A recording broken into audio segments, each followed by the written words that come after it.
زیاتر لە 800,000 قوتابی بەس تەنها لە ڕێگەی قوتابخانەی ئەلکترۆنی خوێندنی ئەلکترۆنی کردو. ئەوە خاڵی یەکەم. خاڵی دووهەم بەس ئەپلیکیشنی ئیوانە لە سیستمی ئەندرۆید زیاتر لە 100,000 جار داونلۆد کراوە لایەن قوتابیانەوە کە فریە بەبێ ئینتەرنێت سەیرەکەی. خاڵی سێم 187,000 قوتابی بوونەتە ئەندامی هەورە فێرگن. خاڵی چوارهەم تەلەڤیزۆنێکی ئاسمانیمان هەیە کە ئۆفیسی سەرنجەکەی لە سلێمانیە خشتەی پەخشیوانەکانی بۆ هەموو کوردستان بڵاو کردەوە. خاڵی چوارەم تەلەڤیزۆنێکی پەروەردەیمان هەیە کە خشتەی پەخشیوانەکانی بە شێوەزاری بادینیە بۆ هەموو دەڤەری باد. جا لەوەی کە سەدان گروپی ڤایبەر و تیلیگرام دانراون لەلایەن ئیدارەی قوتابخانەکانەوە کۆنتاکت لەگەڵ مامۆساکان هەیە. من نازانم داتای لە 190 لەکوێوە هاتووە.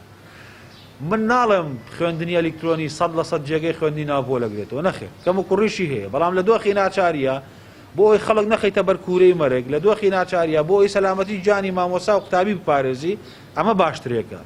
لە دوای جەژن ئاماژەکان بۆ ئەوە چن ئەگەر ئامارەکان بۆ بنێمە دەرگای قوتابخانەکان بکەینەوە و دەرگای قوتابخانەکانیشکەینەوە بە سیستمی تەناو بۆ بەڕێوەبەراتی گشتی پرۆگرامەکانی ئەمە منهەجەکانی تەلخیص کردووە و کاتی ئیمتیحانەکانیش لەلایەن بەڕێوەبەراتی گشتی ئەزموونەکانی ئەمەوە دانراوە. ئەگەر هات و خوا نەخواسە نەمانتوانین دەرگای قوتابخانە بکەینەوە دەبێت بەپێی ئەو منهەجەی کورتمان کردوتەوە لە سیستمی ئەلکترۆنی بەڵام ئیمتیحان لە ناو پۆل بکەین.